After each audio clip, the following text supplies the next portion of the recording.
Assalamualaikum warahmatullahi wabarakatuh.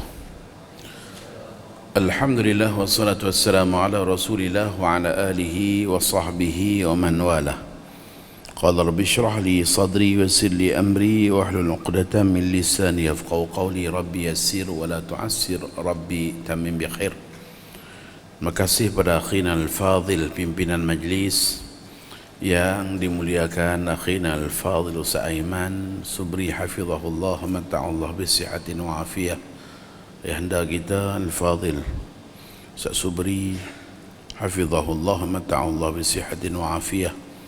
Para asatizatul kiram, ahbabuna fillah, muslimin dan musliman dan adik-adik pelajar, mudah-mudahan dapat rahmat dan keberkatan daripada Allah Subhanahu wa taala.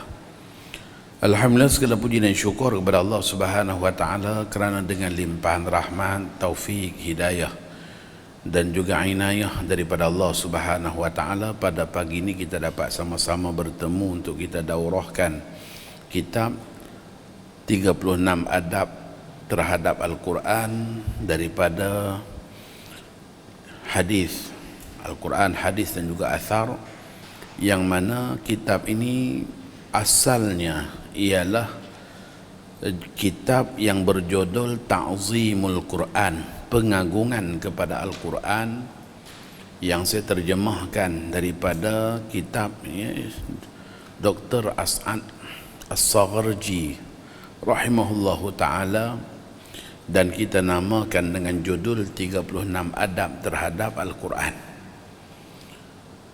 Bila kita baca kitab ni nanti kita akan dapati betapa banyaknya adab-adab terhadap Al-Quranul Karim yang kadang-kadang terabaikan, yang mana ia merupakan tuntutan atas setiap manusia. Cuma kita kena ambil maklum juga, pengarang kitab ini merupakan seorang yang bermadhab dengan madhab Hanafi.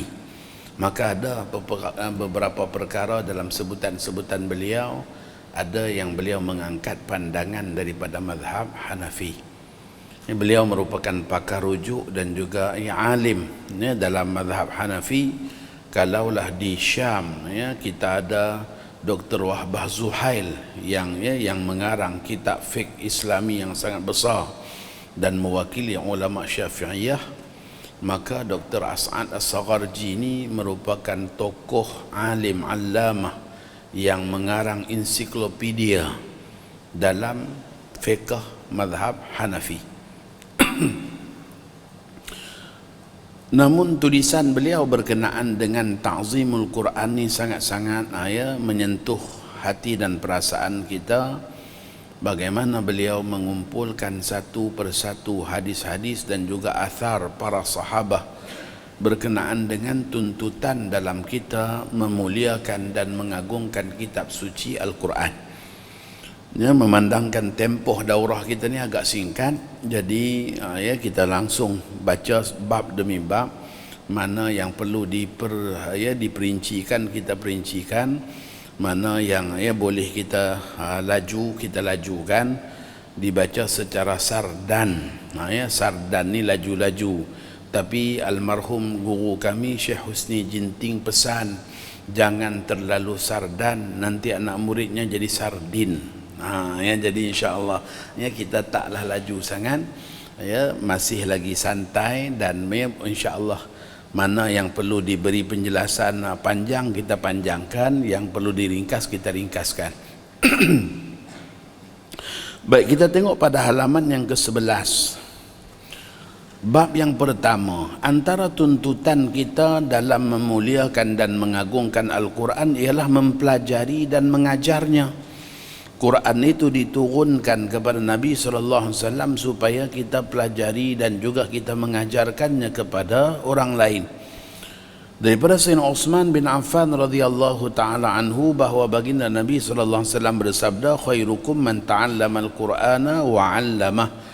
Sebaik-baik kalian orang yang mempelajari Quran dan yang mengajarkannya. Yang belajar dan mengajarkannya bermaksud dia adalah pewaris kepada Nabi SAW dalam menyebarkan ilmu Al-Quran yang bawa oleh baginda sallallahu alaihi wasallam. Subuh tadi kita baca Quran waktu kita sembahyang.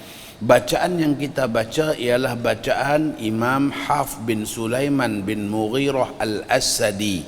Imam Hafs mengambil bacaan daripada ayah tirinya Imam Asim bin Abi Najjud. Imam Asim mengambil bacaan daripada Abi Abdurrahman As-Sulami. Abi Abdurrahman As-Sulami mengambil bacaan daripada Sayyidina Uthman bin Affan, Ali bin Abi Talib, Zaid bin Sabit, Abdullah bin Mas'ud, Ubay bin Ka'ab.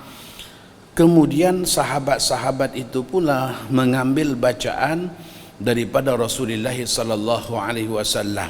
Maka pada subuh tadi saat kita baca Quran, nama-nama yang saya sebutkan itu masih dapat pahala. Itulah besar dan berkatnya orang yang belajar dan mengajar Quran.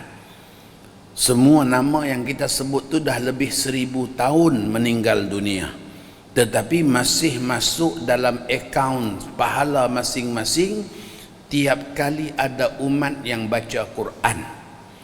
Maka begitulah gambaran kepada kita kenapa Nabi kita katakan khairukum man ta'allamal Qur'ana wa 'allamah. Sebaik-baik kalian orang yang belajar Quran dan orang yang mengajarkannya, kerana ilmu Quran ni ilmu yang akan pasti diamalkan. Berbeza dengan ilmu-ilmu yang lain. Ya, ilmu harta pusaka mungkin ya setahun adalah 2 kali diamalkan. Ya, tak diamalkan. Ilmu haji, ya, kursus haji sampai 200 siri. Masya Allah, ya, kursus haji 200 siri, datang lagi sampai yang nak kursuskan pun dah tak tahu nak cerita apa. Asyik ada orang ni aja dah 200 kali dapat anugerah pula tu. Ya, sebab 200 kali hadir kursus haji. Pergi haji aja balik langsung tak aman. Habis terus. Ya, ilmu hajinya tadi tu tinggal. Ya. Dah tak diamalkan lagi. Maka tetapi dengan ilmu Quran, Masya Allah, seumur hidup akan diamalkan. Sebab itulah dikatakan sebaik-baik kalian yang belajar Quran dan yang mengajarkannya. Baik, yang berikutnya daripada Abi Hurairah radhiyallahu taala anhu, beliau mengatakan bahawa baginda Nabi sallallahu alaihi wasallam bersabda, "Wa majtama'a qaumun fi baitin min buyutillah yatluna kitaballah wa yatadarasunahu bainahum illa nazalat 'alaihimus sakinah wa ghasyiyatuhumur rahmah wa haffathumul malaikah wa dzakarahumullahu fi man 'indahu wa man batta'a bihi 'amaluhu lam yusri' bihi nasabuh." Dan tidaklah satu kaum berkumpul di rumah Allah, yakni masjid, sambil membaca Quran dan mempelajarinya sesama mereka. Digunakan yatadarasun, bermaksud saling bantu-membantu dalam belajar. Melainkan turunnya ketenangan kepada mereka, diliputi oleh rahmat serta malaikat mengerumuninya. Dan Allah menjadikan makhluk-makhluk yang berada di sisinya menyebut-nyebut mereka, yakni mereka itu dibangga-banggakan ya oleh Allah Subhanahu wa taala. Dan barang siapa yang amalnya perlahan, maka nasabnya tidak dapat mengangkat darjatnya. Nabi kita nak pesan kepada kita ya, yang mengangkat darjat dan kedudukan seseorang itu ialah amalnya, ya, ilmu dan amalnya, bukan darjat keturunan. Walaupun daripada keturunan yang mulia, tetapi kalau tidak beramal maka tiada peningkatan pada darjat kemuliaan di sisi Allah. Itu maksudnya. Dengan erti kata baginda sallallahu alaihi wasallam mengingatkan salah satu daripada sebab musabab yang mengangkat darjat dan kemuliaan seseorang ialah mengamalkan Al-Quran. Ya, dan orang yang paling banyak mengamalkan Al-Quran, dialah yang paling tinggi darjatnya di sisi Allah. Baik, yang berikutnya daripada Uqbah bin Amir radhiyallahu taala anhu, beliau mengatakan Rasulullah sallallahu alaihi wasallam keluar sementara kami sedang berada di Suffah, tempat berteduhnya para fuqara daripada kalangan muhajirin. Ahlu Suffah ni orang-orang miskin yang dinamakan dhiyaful mu'minin, tetangga-tetangga orang yang beriman. yang mana mereka ini Masya Allah ya, tak ada rumah, mereka tinggal di dalam Masjid Nabawi. Maka Nabi kita SAW tawarkan kepada orang-orang miskin ni dengan satu tawaran.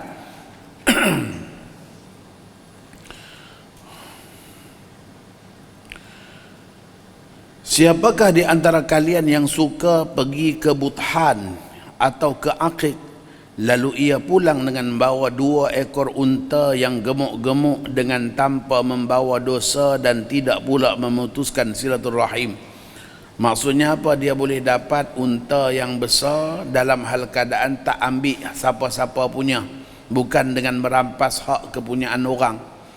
Ya, maksudnya ia dapat secara sah dari segi hukum menjadi hak milik dia.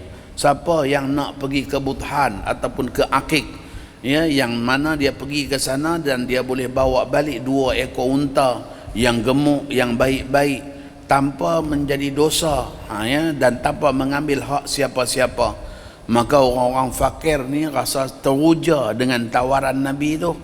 Semua orang nak, ya. Maka kami pun menjawab, kami semua menyukai hal itu. Maka baginda melanjutkan sabdanya, sungguh salah seorang dari kalian pergi ke masjid lalu ia mempelajari atau membaca 2 ayat dari kitabullah adalah lebih baik baginya daripada 2 unta. 3 ayat lebih baik dari 3 ekor unta. 4 ayat lebih baik daripada 4 ekor unta. Dan berapapun jumlah unta. Masya Allah. Di sinilah ya ayat yang memotivasikan kita semua, yang mana Masya Allah, kalau dengan saat kita baca Quran lebih banyak pahala. Ya, Nabi kata lebih baik daripada pemberian unta-unta yang gemuk. Maka jangan sedih dan kecewa kalau kita mengapai lambat dapat. Adik-adik, Allah, orang tu 2 kali baca aja dapat, kita 8 kali baru nak dapat. Jangan sedih. Sebab 8 kali baca tu 8 kali pahala lebih. Ya. 8 kali pahala lebih daripada yang 2 kali baca dah dapat. Ya, maka ni, ya, tengok pada hadis ni Nabi kita sebut, ya, baca 1 ayat tu lebih baik daripada seekor unta, 2 ayat lebih baik daripada 2 unta, 3 ayat lebih baik daripada 3 unta. Itu kalau baca sekali. Kalau baca 8 kali, 8 kali lebih baik. Maka bermaksud apa? Seseorang itu tidak dihampakan oleh Allah. Jangan kita rasa, ya, aku ni teruklah, Tuhan tak tolong aku, lambat nak mengapai. Sebenarnya Allah bagi peluang pada kita untuk dapat pahala lebih. Ya, sebab kita dapat baca banyak kali lebih banyak daripada orang lain. Baik, yang berikutnya daripada Sayyidah Aisyah radhiyallahu taala anha, beliau mengatakan, al-mahiru bil Quran ma'as safaratil kiramil bararah walladhi yaqra'uhu wa yatata'ta'u fihi wa huwa alaihi syaqqul lahu ajran isnan. Nabi kita mengatakan orang yang mahir membaca Quran dia akan bersama dengan malaikat-malaikat yang mulia. Jadi daripada hadis inilah para ulama membahagikan pembaca Quran tu kepada 3 golongan. Yang pertama ialah al-mahiru bil Quran, orang yang mahir baca Quran. Dengan erti kata dia baca tak ada lagi salah. Maka yang mahir baca Quran ni dia dimuliakan bersama dengan para malaikat yang dimuliakan Allah. Yang kedua ialah allazi yatata'ta'u fih, orang yang baca dalam hal keadaan bacaannya tersekat-sekat. Ya, nak betul baca tu 3-4 kali. Ya. 3-4 kali tersekat-sekat bacaannya. Nak betulkan huruf dad berkali-kali, waladda, ya. Guru dak betul dia boleh baca 2-3 hari cuti baca waladda balik. Ya. Itu dia panggil ya tak. Orang yang baca tersekat-sekat. Wa huwa alaihi syaqqun, sampai berat bagi dia nak baca, tapi baca juga. Ya. Mengaji juga, teruskan juga, maka orang yang macam tu dia dapat ajran isnan, 2 ganjaran pahala. Ganjaran pahala baca pun dapat, ganjaran pahala mengaji pun dapat. Yang inilah yang dinamakan dalam kitab-kitab tajwid dinamakan al-mukhti'u al-ma'jur, orang yang baca salah tapi masih berpahala, sebab dia masih lagi sedang mengaji dan belajar. Yang pertama tadi al-musab ma'jur, al-musabul ma'jur, orang yang baca betul dan dia mendapat ganjaran pahala, itu al-mahiru bil Quran. Yang kedua ialah al-mukhti'ul ma'jur, orang yang baca salah tapi salahnya masih berpahala kerana dia masih dalam proses belajar. Dan yang ketiga disebut dalam kitab At-Tabyin fi Tajwidil Quranil Mubin, ya, iaitu al-mukhti'ul ma'thum, orang yang baca salah dan salahnya berdosa. Siapa yang baca salah dan salahnya berdosa? Iaitu mereka yang sudah meninggal majlis-majlis pengajian Quran. Ada pengajian Quran dia tak ikut, khatam Quran waktu usia 12 tahun dulu di sekolah rendah, dah khatam, ya, buat kenduri, sembelih kambing, mati je kambing, mati Quran daripada hidup dia, tak baca-baca dah. Ya, tak baca-baca dah. Kemudian dengan modal di usia muda, kita mengaji waktu budak-budak dengan kita mengaji waktu dewasa lain. Ya, sesuailah dengan pendidikan tu bertahap. Maka sesuai yang kita mengaji itu di tahap usia budak-budak. Maka duk bawa modal hak duk baca 12 tahun, umur 12 tahun tu sampai seumur hidup. Dia langgang habis yang panjang pendeknya, ya. Itu ni baca utu ni, ya. Jadi baca banyak salah, dan salah dia tadi tu berdosa disebabkan apa? Dia bukan lagi talib, dia bukan lagi pelajar. Orang buat pengajian Quran tajwid dia tak ikut, setahun sekali buat majlis tadarus Quran pun sama juga dia tak ikut. Maka dia duk baca dengan modal dia mengaji budak-budak dulu, yang mana bila dia baca salah, salah tu berdosa sebab dia dah meninggalkan majlis menuntut ilmu Quran. Kalau dia dalam keadaan dia tak tadi itu, maksudnya dia masih dalam proses pembelajaran. Kalau salah pun dia tak berdosa sebab dia masih dalam proses untuk belajar dan membetulkan bacaan. Jadi pembaca Quran ni 3 golongan. Yang mahir pahala penuh, yang ia tak dapat 2 ganjaran pahala walaupun dia baca salah. Yang ketiga ni orang yang meninggalkan majlis. Yang inilah yang Sayyidina Anas bin Malik kata apa? Berapa ramai yang baca Quran tapi Quran laknat dia. Ya. Berapa ramai yang baca Quran tetapi dia dilaknati Al-Quran. Kenapa? Sebab dia baca salah dalam hal keadaan dia tak belajar.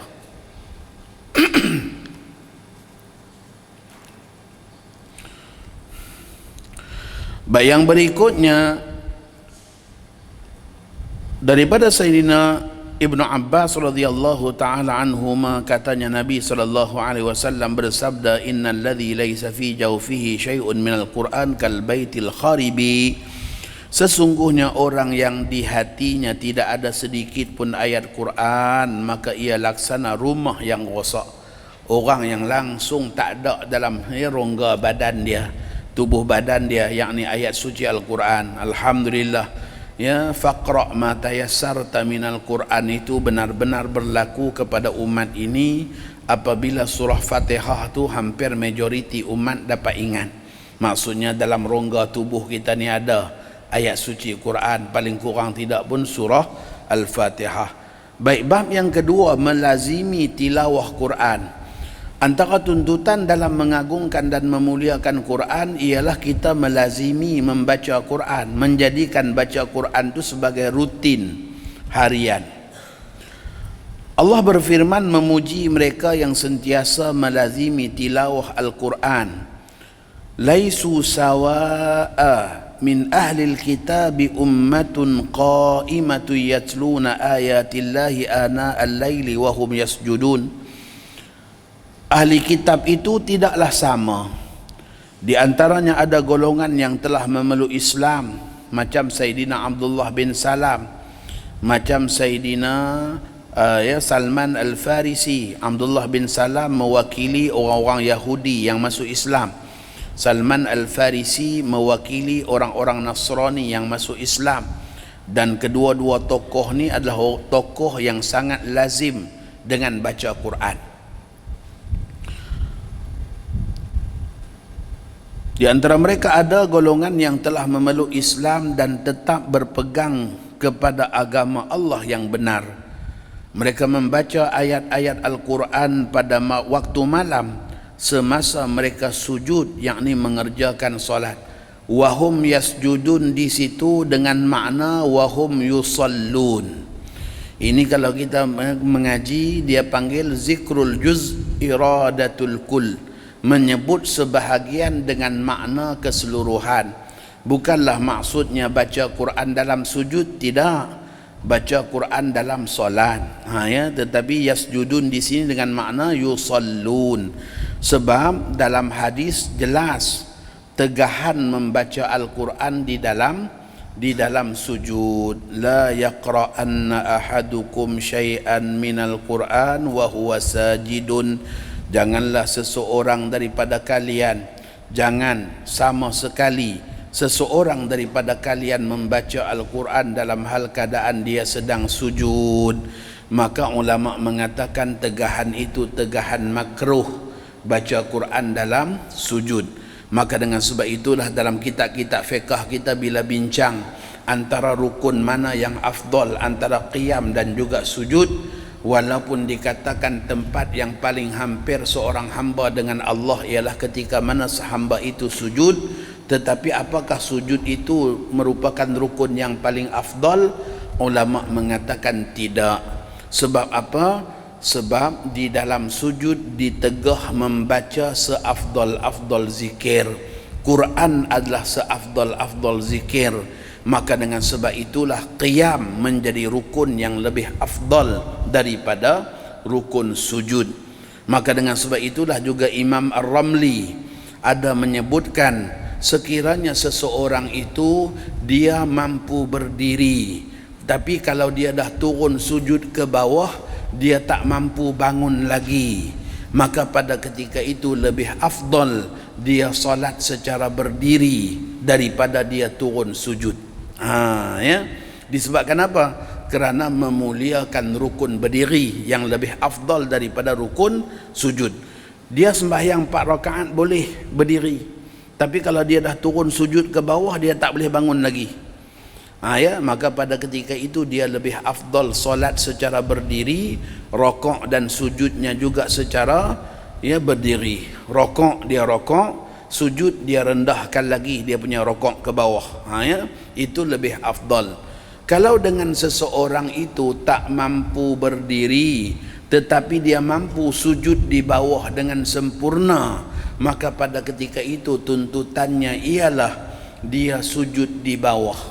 Dia duduk di lantai melaksanakan solat dengan menyempurnakan sujud. Bila dia berdiri tak mampu tapi boleh sujud dengan sempurna, maka hendaklah dia pilih untuk duduk dan solat secara duduk dengan sujud yang sempurna. Jadi pilihan duduk di kursi ini tak berapa nak ada sebenarnya. Maksudnya kalau berdiri pun tak mampu, sujud di bawah pun tak mampu, baru pilihan dia kursi.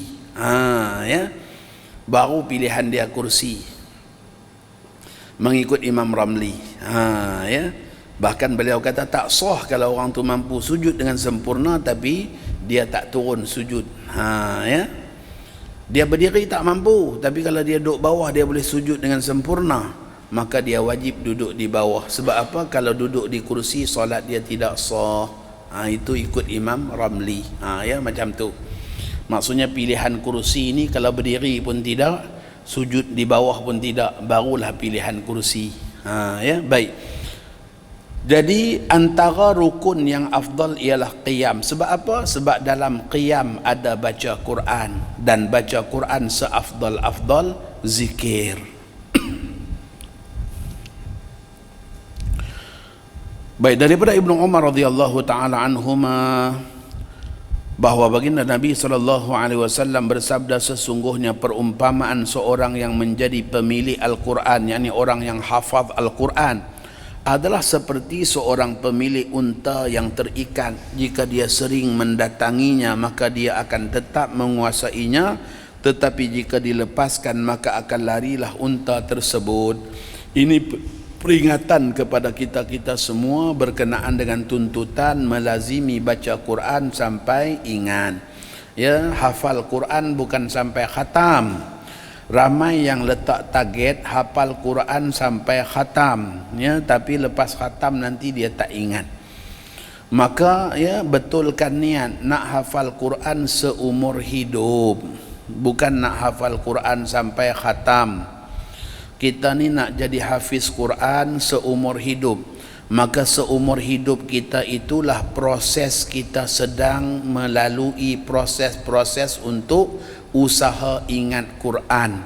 Maka kalau dalam tempoh seumur hidup ni kita ada lupa, kita tak berdosa, disebabkan kita dalam proses untuk usaha seumur hidup kita nak ingat Quran.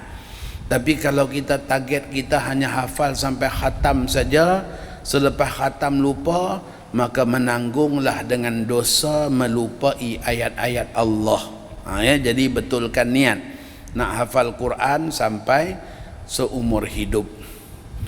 Maka seumur hidup kita ni dalam proses untuk kita menghafaz ayat-ayat Allah. Baik, daripada Abdullah bin Mas'ud radhiyallahu taala anhu, katanya Rasulullah sallallahu alaihi wasallam bersabda, buruk sekali orang yang berkata aku lupa ayat ini dan ayat itu, akan tetapi katakanlah aku dilupakan. Apa beza melupakan dan dilupakan? Melupakan perbuatan kita sengaja melupakan. Dilupakan kita tak sengaja, kita dilupakan. Maka sebab itulah dikatakan unsi tuha, ya, ataupun nusiha, ya, dilupakan. Maka dengan sebab itu tuan guru kita almarhum, ya, Syekh Fahmi Zamzam, beliau galakkan bila kita baca doa khatam Quran tu, ya, supaya baca, ya, minhuma nasina, yang selalu kita dengar dalam nasyid-nasyid, minhuma nussina, itu yang dianjurkan oleh guru kita Syekh Fahmi Zamzam kerana beramal dengan hadis ni. Sebab bila kita kata kita melupakan, berdosa kerana perbuatan sengaja melupakan. Kalau kita dilupakan, bermaksud ia bukan perbuatan yang disengajakan oleh kita.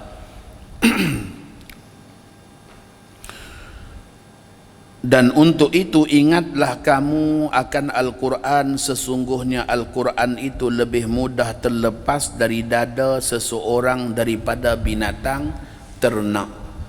Sungguh Quran ni, ya, memang macam tu.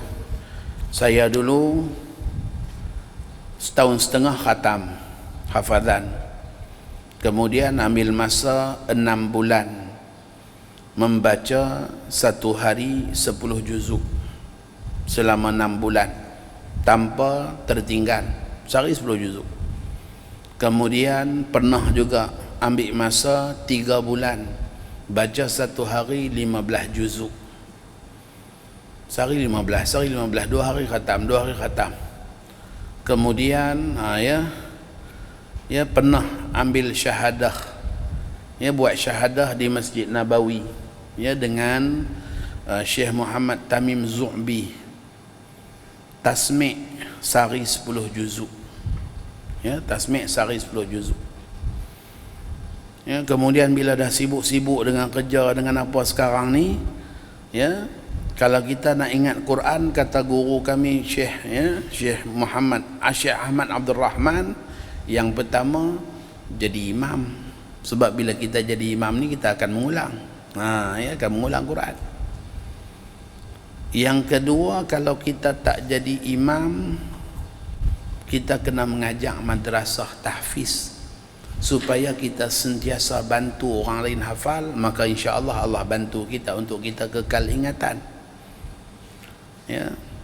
Hari itu rasa seronok dah, sebab bila dipindahkan ke Semakel tu dah jaga budak-budak Quran pagi-pagi tasmik. Ya. Tiba-tiba sekejap aja, 2 tahun aja kena naik ke KPM Putrajaya pula.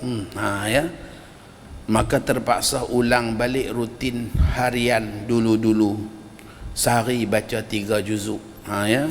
Cuma untungnya sekarang ni sebab duduk jauh, satu perjalanan aja dari Bukit Beruntung sampai ke Cyberjaya boleh habis 3 juzuk. Ya, sambil memandu. Balik sambung lagi sejuzuk jadi 4 juzuk. Ya, kalau tak penat petang tu boleh baca lagi sejuzuk jadi 4 juzuk. Malam-malam ya baca lagi 2 juzuk. Itulah rutin harian supaya tak lupa. Ya, supaya tak lupa. Quran ni kalau kita tak nak lupa, fokuskan mengulang dalam 1 bulan tu, baca 3 juzuk pun tak apa. Tapi tiap-tiap hari kita baca 3 juzuk tu, sebulan, 2 bulan kita tumpu sungguh 3 juzuk tu, insya-Allah dia akan ingat sampai setahun. Dah ingat dah 3 juzuk, ambil pula 3 juzuk lain pula, baca sebulan pula, 2 bulan pula. 3 juzuk tu aja ulang sampai pagi, petang, siang, malam, baca sampai 5 kali pun tak apa. Ya. InsyaAllah 3 juzuk tu akan ingat. Itu cara saya mengulang lah. Cara saya mengulang.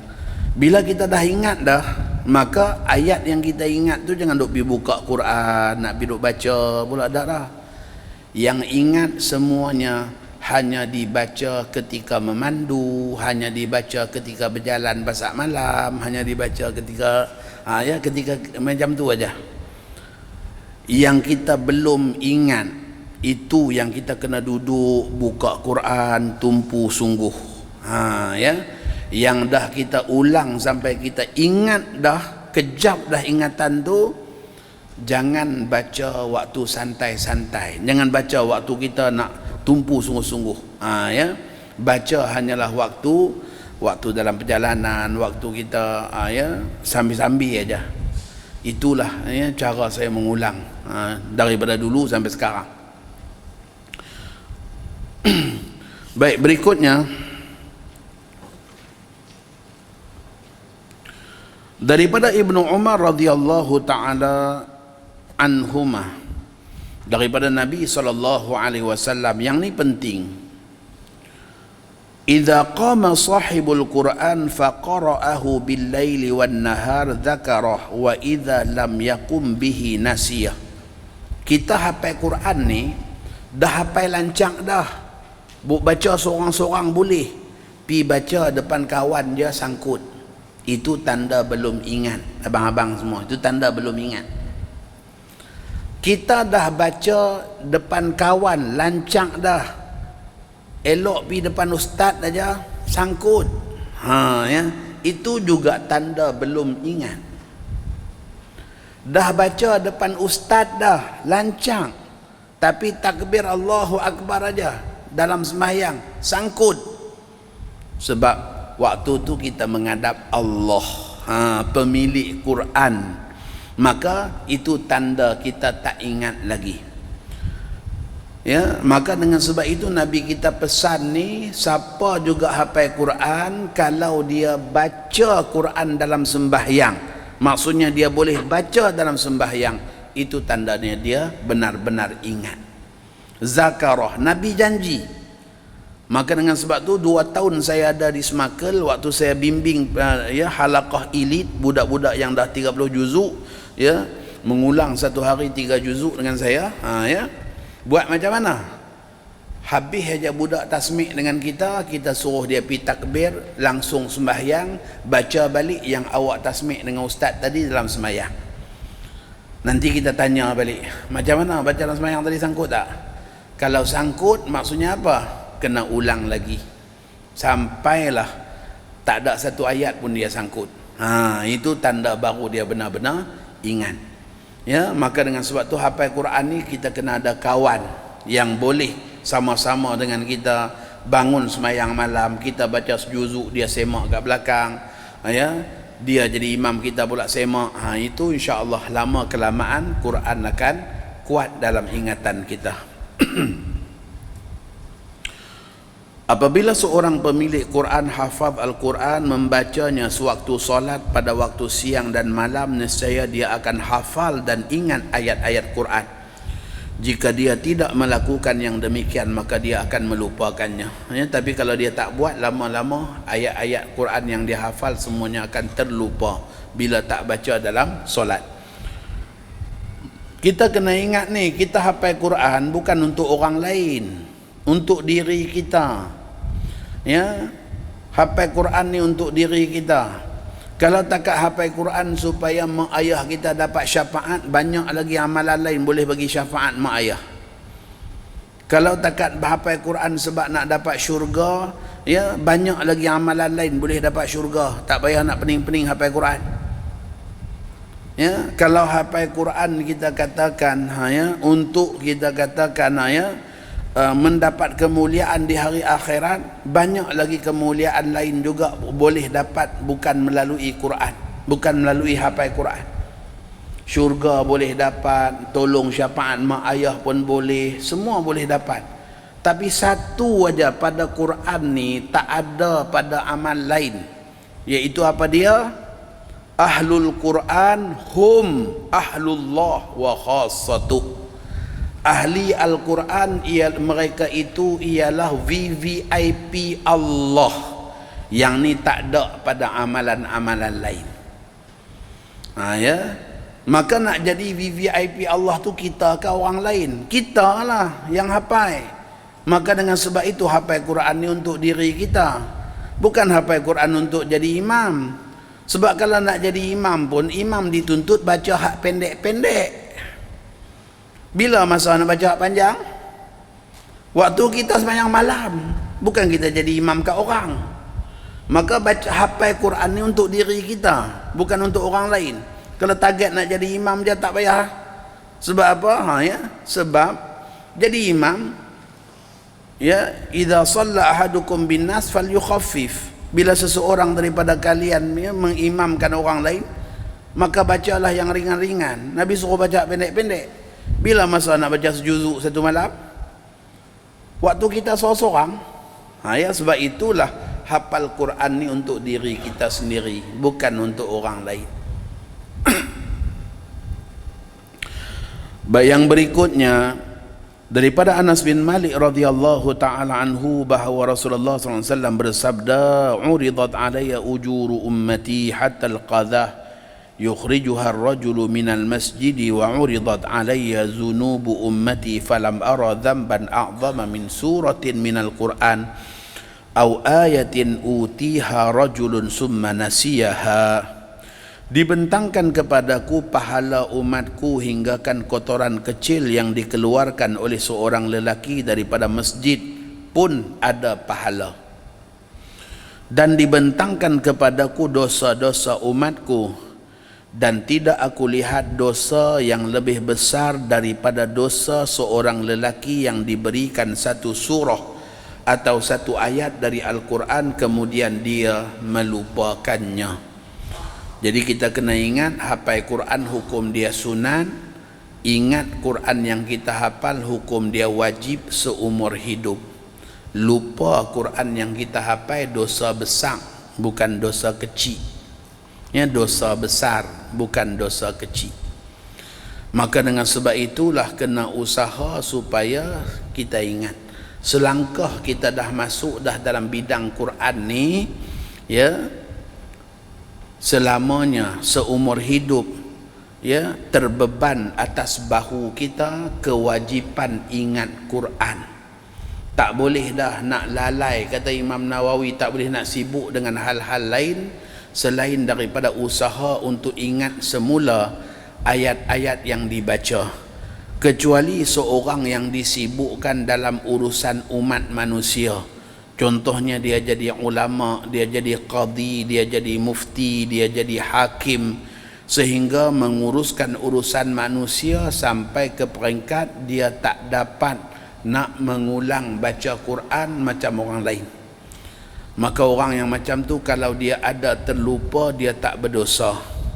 Tapi kalau duduk saja-saja saja, ya, ulang tidak, sibuk dengan urusan-urusan duniawi, ya, Facebook sampai 8 jam, Quran sejam pun tak boleh, pada ketika itu dia menanggunglah dosa besar, lupa Quran.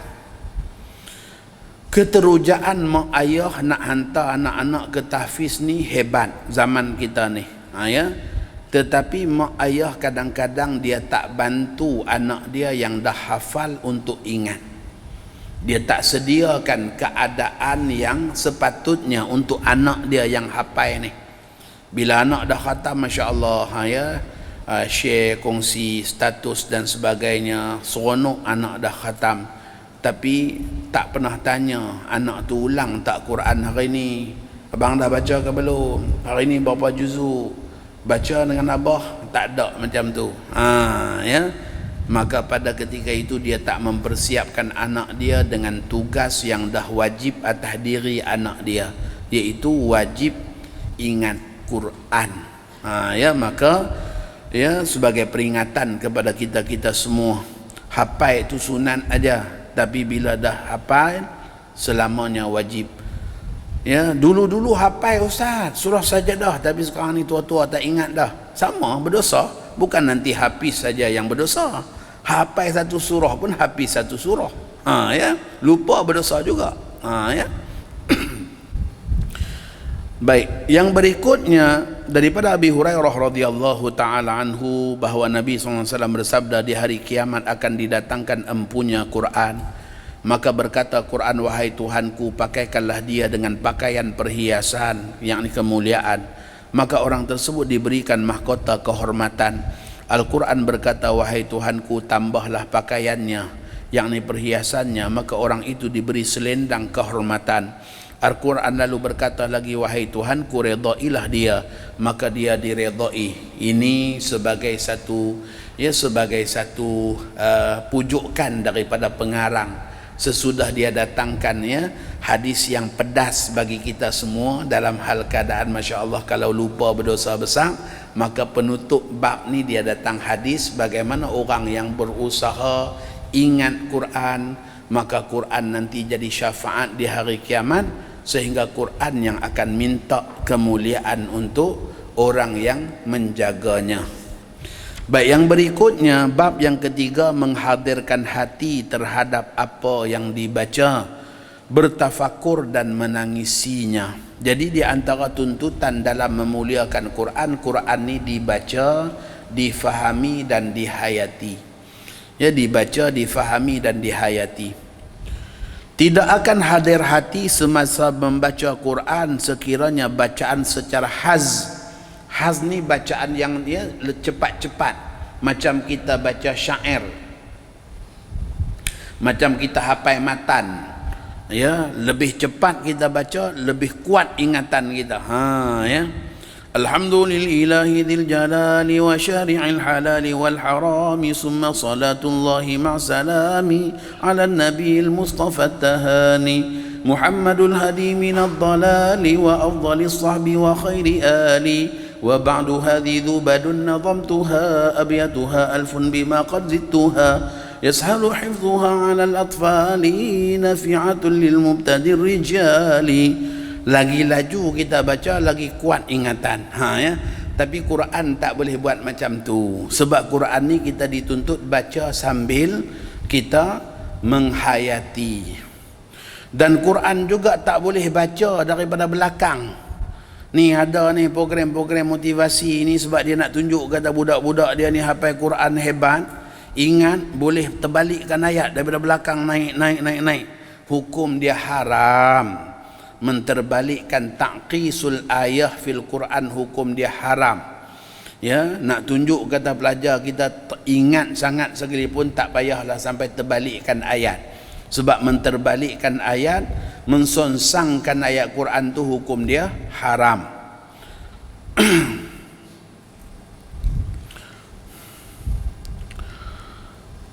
Manakala jika pembacanya membacanya secara tarassul, iaitu tenang dan tertib, ia membolehkannya menghadirkan hati, pemikiran dan perasaan. Rasulullah sallallahu alaihi wasallam mencela golongan yang membaca Quran tetapi tidak menghadirkan hati serta tidak mentadabburinya, yakni tidak menyemak satu persatu, merenung ayat demi ayat. Daripada Abi Sa'id Al-Khudri radhiyallahu taala anhu, katanya Rasulullah sallallahu alaihi wasallam bersabda, yakhruju fikum qaumun tahqiruna salatakum ma'a salatikum wa siyamakum ma'a siyamihim wa amalakum ma'a amalihim wa yaqra'una al-Qur'an la yujawizu hanajirahum yamruquna minad din kama yamruqus sahmu minar ramiyah. Akan muncul dalam kalangan kalian golongan orang yang kalian rasa hina solat kalian jika dibandingkan dengan solat mereka. Kumpulan ni dikatakan oleh para ulama kita ialah kumpulan Khawarij. Mereka ni kalau tengok dengan sembahyang dia, kita pun rasa gerun. Ui, bagusnya cara sembahyang. Kalau tengok pada ibadat dia, puasa dia, kita rasa Allah teruknya kita ni. Ya. Begitu pula puasa kalian jika dibandingkan dengan puasa mereka. Kalau tengok dengan dia orang ni puasa, nak banding puasa kita, kita rasa kita ketinggalan jauh. Amalan kalian jika dibandingkan dengan amalan mereka.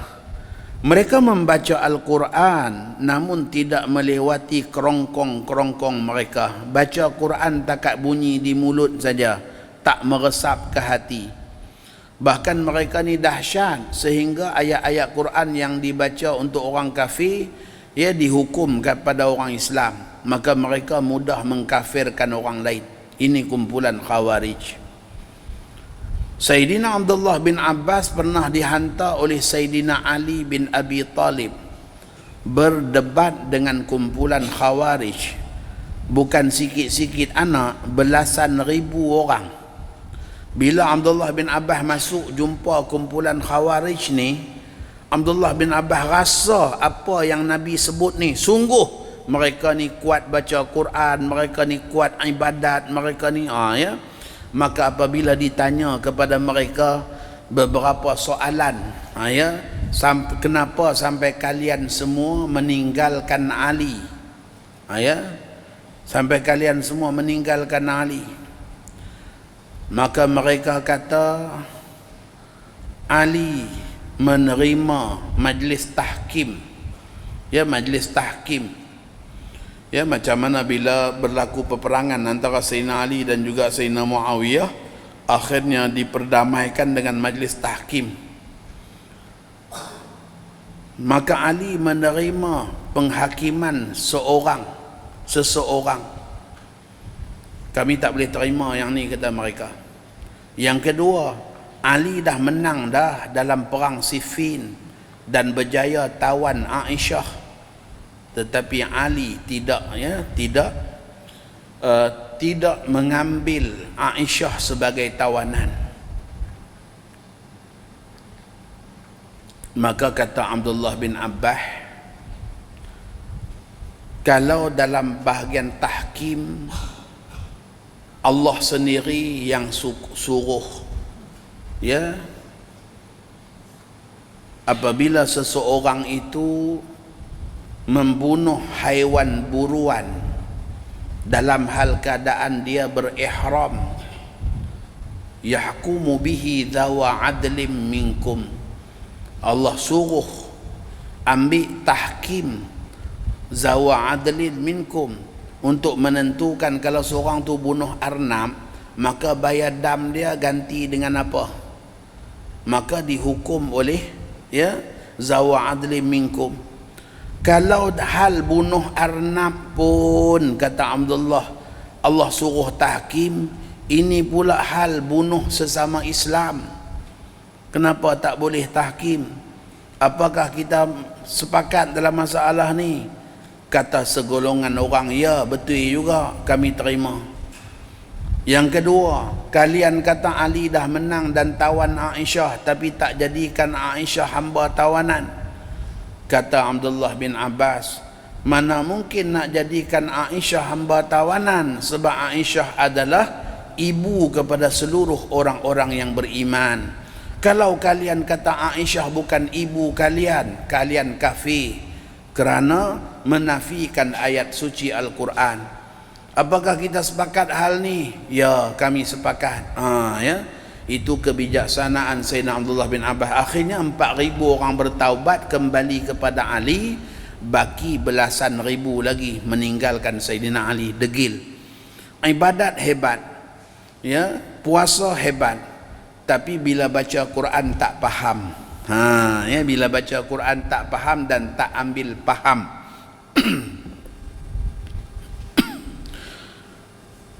Mereka membaca Al-Quran namun tidak melewati kerongkong mereka. Mereka meluru keluar dari agama sebagaimana panah keluar daripada busur.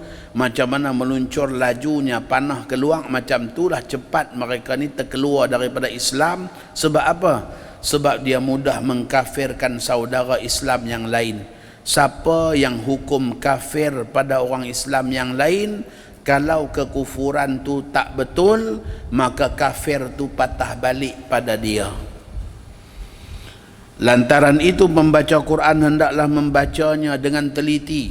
Daripada Abdullah bin Mas'ud radhiyallahu taala anhu, beliau mengatakan, Iqra'ul Quran wa harriqu bihil qulub wa la yakun hammu ahadikum akhir surah. Bacalah Al-Quran dan gerakkanlah dengannya akan hati. Maksudnya baca sambil kita teliti, sambil kita ambil faham. Sebab itulah Abdullah bin Mubarak membahagikan baca Quran tu, khatam Quran kepada 3. Imam Abdullah bin Mubarak mengatakan Al-Quran ni bila kita khatam ada 3 khatam. Yang pertama, mengkhatamkan baca. Bagi orang yang hafiz Quran 10 hari sekali sangat-sangat baik. Maksudnya sehari 3 juzuk, 10 hari dia khatam. Ya, bagi orang awam ni, ya, kalau boleh, ya, 2 bulan sekali khatam, 2 bulan sekali khatam. Maksudnya sehari kita baca dalam, ya, setengah juzuk. Itu khatam baca. Yang kedua, khatam tadabbur. Kena ada sekurang-kurangnya sekali seumur hidup. Khatam tadabbur. Baca ayat, baca tengok makna dia, ambil faham makna dia. Itu dia panggil khatam tadabbur. Saya tengok di belah-belah Kuala Lumpur sana dah ada beberapa masjid yang ambil inisiatif tuan-tuan imam baca selepas solat subuh satu muka surat, kemudian baca tafsir pimpinan Rahman, bagi jemaah semua dengar tafsiran pimpinan Rahman sampai khatam. Ya, di masjid di Bandar Tun Dr. Ismail rasanya dah 2 kali khatam tadabbur. Baca satu muka surat aja, tapi istiqamah tiap-tiap subuh baca makna sekali. Akhirnya para jemaah semua dapat juga khatam tadabbur. Ya. Itu tuntutan khatam yang kedua. Yang pertama khatam baca, yang kedua khatam tadabbur, yang ketiga khatam amal. Sebagaimana disebutkan oleh Imam As-Sayuti, satu riwayat daripada Sayyidina Uthman bin Affan, ya, di dalam kitab Al-Itqan fi Ulumil Quran, macam mana para sahabat mengambil ayat 5 ayat daripada Nabi SAW. Dulu kata Sayyidina Uthman, kami ambil 5 ayat. Kami baca, kami fahami, kami amal. Dah kami beramal dengan ayat tu, baru kami tambah pula 5 ayat lagi. Bermaksud di situlah ada makna tuntutan amal. Maka bila dikatakan orang tu khatam Quran dengan sempurna, apabila dalam seumur hidup dia dah pun melalui 3 proses pengkhataman ni. Ya. Khatam baca pun dah selalu dia buat, khatam tadabbur pun ada, paling kurang tidak sebulan sekali bulan Ramadan dia buat khatam tadabbur contohnya. Ya. kemudian khatam aman. Tiap-tiap ayat yang dia baca dia beramal, ya, sehinggalah selesai. Sebab itulah Sayyidina Abdullah bin Mubarak terkenal orang yang sangat mustajab doa, ya. Bahkan kalau berlaku kemarau di mana-mana, ya, orang berdoa, ya Allah, dengan berkat doa Abdullah bin Mubarak, kesolehan dan kebaikan dia, siramlah kami dengan air, langsung turun hujan. Tu dia, ya. Orang ni bukan orang biasa-biasa, aulia illahi salihin. Sebab apa? Dia khatam Quran pun 3 peringkat. Ya, kita ni takat duk khatam baca aja ni. Ya, tak sampai lagi khatam amal. Jadi bacalah Al-Quran dan gerakkanlah dengannya akan hati. Janganlah tujuan seseorang dari kalian hanya kesudahan surah. Ya, jangan duk pulun nak bagi habis aja. Ya, tapi tak ambil tahu makna.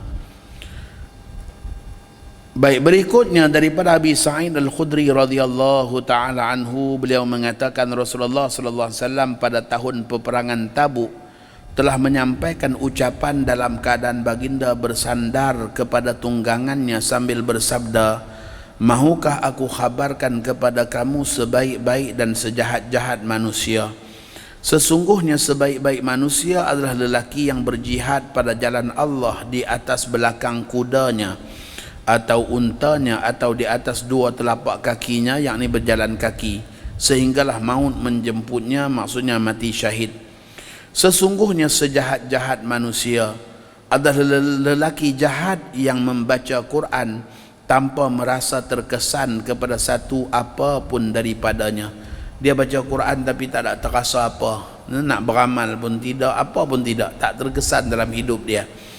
Itu sejahat-jahat manusia. Baik, berikutnya, tangisan semasa membaca Al-Quran adalah natijah daripada menghadirkan hati. Menangis waktu baca ni adalah, ya, natijah bermaksud kita katakan kesan, bukti, ya, sesudah ya menghadirkan hati. Sebab kita menghayati ayat yang dibaca, faham aja, sebab tu boleh menangis. Seseorang dapat panggilan daripada Mesir, bagi tahu dalam bahasa Arab kata anak dia Sufyan meninggal.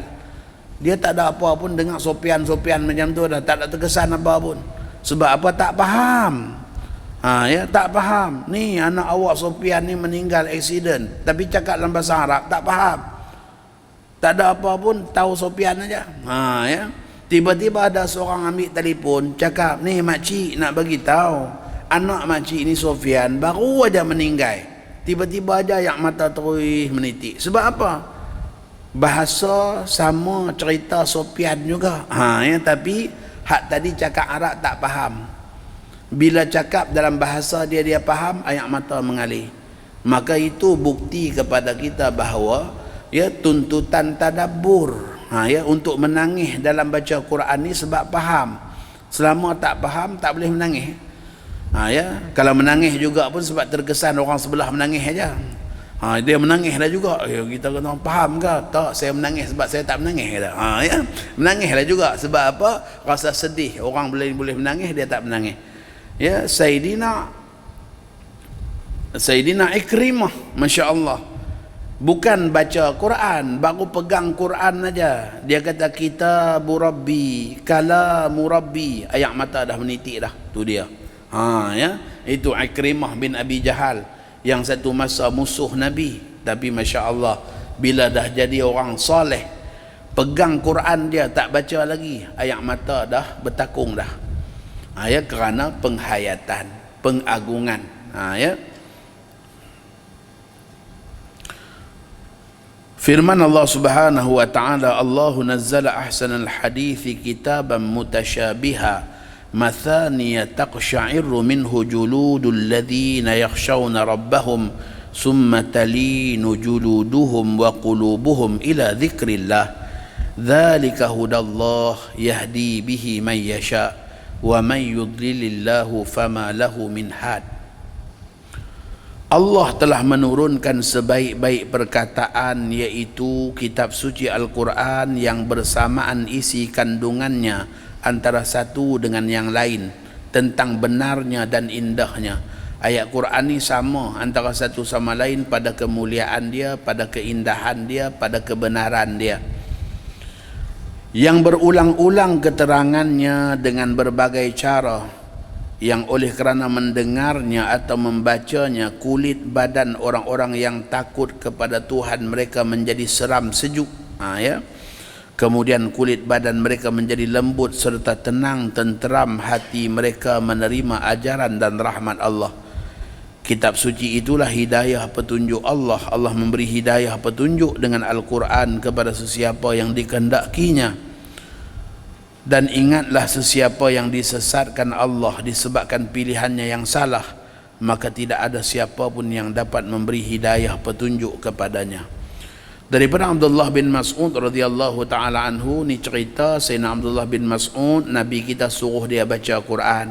Dia kata, ya Rasulullah, patutkah saya baca pada baginda sedangkan pada baginda Quran diturunkan? Maka Nabi kata, aku nak dengar daripada orang lain.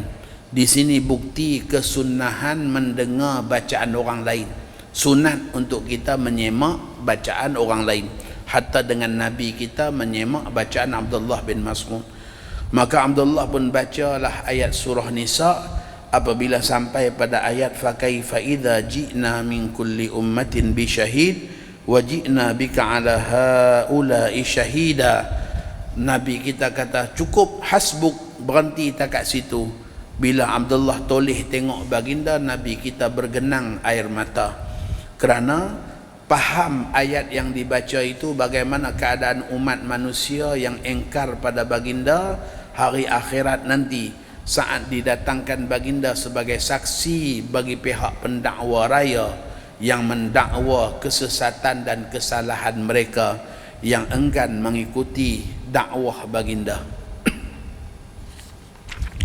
Baik, yang berikutnya daripada Alqamah bin Abi Waqqas, dia berkata, aku solat Isya' di belakang Umar Al-Khattab radhiyallahu taala anhu. Beliau membaca surah Yusuf. Maka apabila sampai kepada ayat yang menyebut Yusuf, Umar menangis tersedu-sedu sehingga aku dapat mendengar esakan tangisannya, sedangkan aku sungguhnya berada pada saf yang terakhir. Dia yang duduk kat belakang pun dengar tangisan Sayyidina Umar. Sebab apa? Penghayatan. Surah Yusuf ni kalau kita hayati sungguh-sungguh memang sangat-sangat menyedihkan. Macam mana dengan adik-beradik sendiri sanggup buat komplot nak bunuh, ya, darah daging dia. Macam mana dengan anak kandung sendiri sanggup pergi tipu ayah dia, ya. Bagaimana Masya Allah mereka buat perancangan, ya, sampai, ya, macam-macam kisah Nabi Allah Yusuf ni, ya. Maka dengan sebab itulah kisah Nabi Allah Yusuf ni penuh dengan ibrah dan penghayatan. Baik, yang berikutnya memulakan bacaan dengan isti'adzah. Ni masuk juga antara adab kita dalam baca Quran, ialah memulakan bacaan dengan a'udzubillahi minasyaitonir rajim. Seafdal-afdal bacaan a'udzubillahi minasyaitonir rajim. Sebab apa? Sebab sama dengan lafaz yang diperintahkan daripada Al-Quran, fasta'iz billahi minasyaitonir rajim. Maka sebab itulah lafaz yang paling afdal baca a'udzubillahi minasyaitonir rajim. Boleh untuk kita ziyadah ataupun nuqsan. Ulama mengatakan boleh tambah a'udzubillahi samii'il alim minasyaitonir rajim, boleh. Bahkan Sayyidina Umar Al-Khattab pernah baca a'udzubillahi samii'il alim minasyaitonir rajim al-'ain. Itu pernah dibaca oleh Sayyidina Umar Al-Khattab. A'udzubillahi samii'il alim minasyaitonir rajim juga merupakan bacaan yang dibaca oleh Nabi kita ketika mana, ya, disebutkan dalam hadis berkenaan dengan mimpi malam. Orang yang terkejut tengah-tengah malam mimpi, maka bila dia terkejut, ya, sunat untuk dia baca a'udzubillahi samii'il alim minasyaitonir rajim dan meludah ke sebelah kiri dia dengan ludahan ringan yang tak keluar air liur, ya, takat ludah biasa, isyarat aja, macam tu, ya, bukan sampai tarik kahak, ya, ludah sebelah kena muka isteri duduk tidur, ya, bukan macam tu, ya. Jadi sekadar isyarat saja itu ada disebutkan dalam hadis yang sahih. Bacaan a'udzubillahi samii'il alimi minasyaitonir rajim. Baik, perlu juga kita ambil maklum, kalaulah memetik ayat-ayat suci Al-Quran di dalam ceramah ataupun dalam khutbah, maka hukumnya khilafu aula membaca a'udzubillah. A'udzubillah tak dituntut waktu khutbah. Waktu khutbah tak dituntut a'udzubillah. Sebab waktu tu kita bukan qasad qiraah, kita qasad hujjah. Kita qasad istidlal.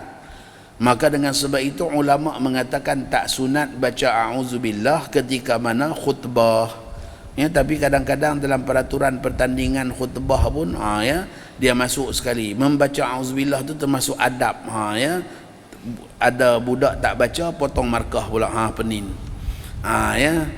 Patutnya dalam kitab-kitab fiqh sebut, dalam Durratul Yatimah contohnya ada sebut, tak sunat baca a'udzubillah di dalam khutbah ataupun ceramah, sebab tak direkodkan Nabi kita waktu berkhutbah Nabi kita baca a'udzubillah, tak ada. Nabi kita hanya baca a'udzubillah waktu baca Quran, waktu qasad qiraah, bukan qasad hujjah ataupun qasad istidlal ataupun bayan.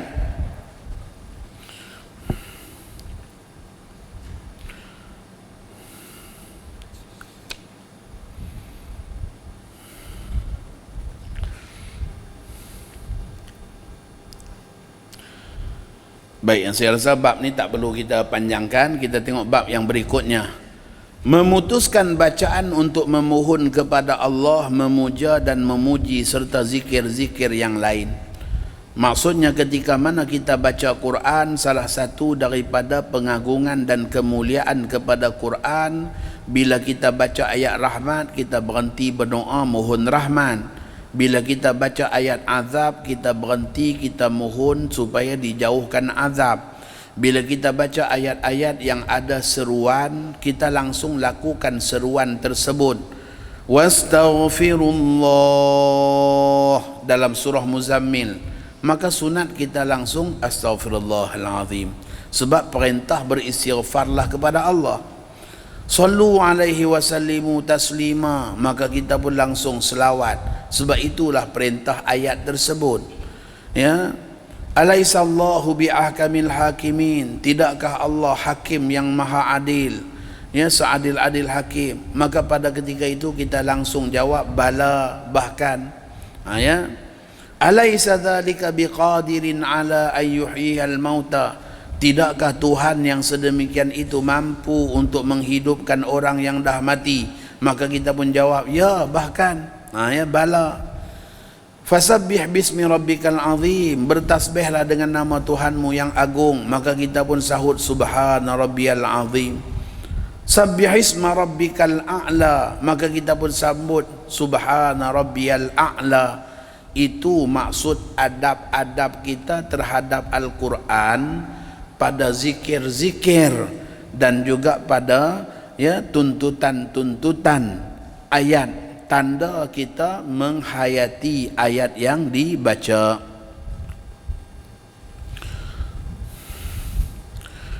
Daripada Imran bin Husain radhiyallahu taala anhu bahawa beliau telah melalui pada seorang lelaki sedang membaca Quran kepada suatu kumpulan. Setelah selesai dia meminta-minta, yakni sedekah atau upah. Lalu Imran mengatakan inna lillahi wa inna ilaihi raji'un. Sebab apa? Bagi Imran bin Husain ini satu musibah, satu bala, bila ada orang baca Quran dan minta upah daripada bacaan dia. Rasulullah sallallahu alaihi wasallam bersabda, man qara'al Quran falyas'alillaha bih fa innahu sayaji'u aqwamun yaqra'unal Quran yas'aluna bihin nas. Siapa yang baca Quran hendaklah dia meminta kepada Allah dengannya, maka sesungguhnya akan datang satu golongan yang membaca Quran dan meminta-minta daripada manusia, yakni meminta-minta bayaran ataupun balasan. Di tempat-tempat kita ni tak jadi lagi. Kalau jadi pun hanyalah kumpulan baskers saja. Dia menyanyi, dia bawa topi, pilot tada, orang masuk duit. Ya. Tapi kalau di setengah-setengah tempat di negara jiran kita dah ada dah. Dia masuk restoran-restoran, dia baca ayat Quran, ya, kemudian dia bawa topi berjalan juga. Ya. Kutip duit orang derma masuk situ selepas dia baca Quran. Yang itulah yang Saidina Imran bin Husain tengok. Ya. Yang merupakan perbuatan tercela kerana meminta-minta kepada manusia. Baik, berikutnya bab yang ke-8, bab ke-6. Berhenti sebentar ketika sebutan syurga dan neraka. Ini ayat-ayat apabila kita baca ayat tentang syurga, berhenti, berdoa, minta rahmat Allah. Bila kita baca ayat tentang neraka, berhenti juga, berdoa agar dijauhkan daripada Allah. Sekurang-kurang doa, ya, bila baca ayat rahmat ataupun ayat syurga, Allahumma arhamni, ya Allah rahmati aku. Ya. Baca aja ayat syurga, jannatin tajri min tahtihal anhar ka, ya, maka kita doa Allahumma arhamni, sekurang-kurang doa. Dan sekurang-kurang doa minta dijauhkan daripada neraka ialah a'udzu billahi min zalik. Ya, a'udzu billahi min zalik. Kita baca bila sampai pada ayat-ayat azabun syadid ke, cerita neraka jahanam ke, ya, maka kita pun baca a'udzu billahi min zalik. Itu tanda kita menghayati ayat yang kita baca, dan ya, dengan penghayatan tadi kita rasa takut dengan azab dan siksa. Dan itulah yang pernah dilakukan oleh Nabi kita dalam hadis yang panjang tu. Macam mana, ya, Sayyidina Huzaifah bin Yaman pernah solat di belakang Nabi kita, baginda baca surah yang panjang, dan dalam masa yang sama bila Nabi kita lalui ayat rahmat, Nabi kita berhenti berdoa. Bila lalui ayat azab, Nabi kita juga berhenti berdoa. Baik, bab yang ke-7, sujud tilawah. Yang ni kena ambil faham sungguh-sungguh. Ya, kena ambil faham sungguh-sungguh. Yang ni juga ada melibatkan hukum sah batal sembahyang.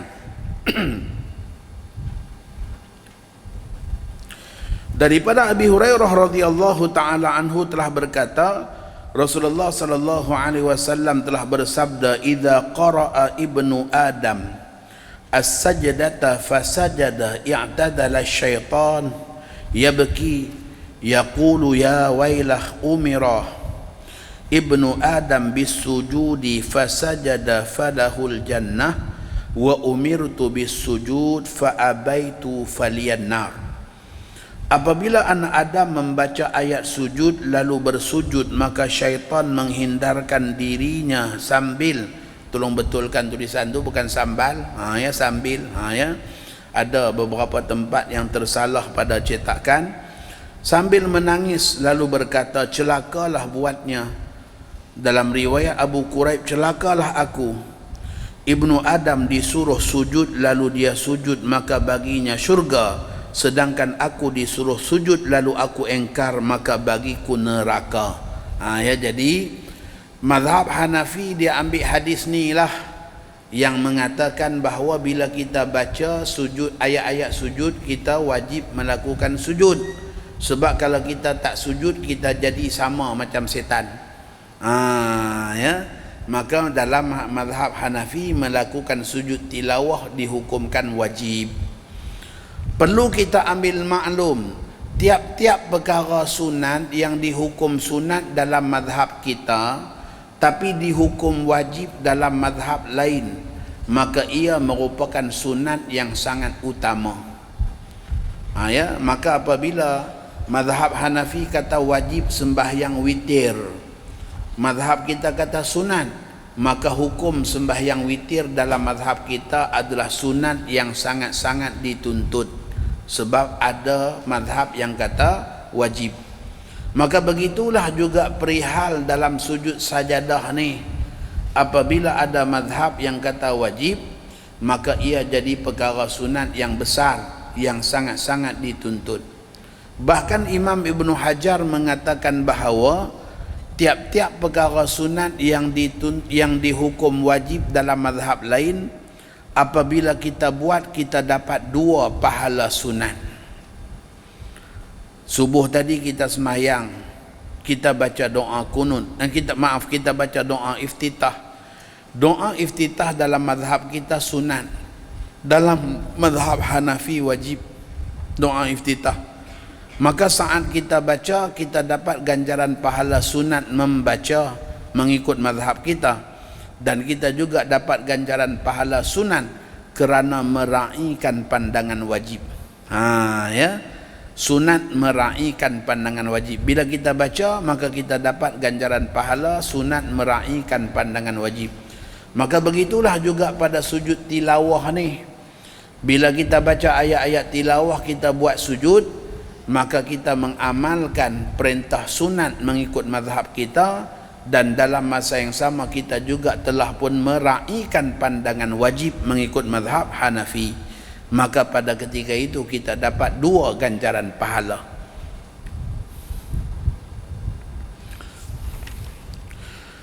Daripada Ibnu Mas'ud radhiyallahu taala anhu, beliau mengatakan surah yang pertama diturunkan di dalamnya yang terdapat sujud ialah surah An-Najm.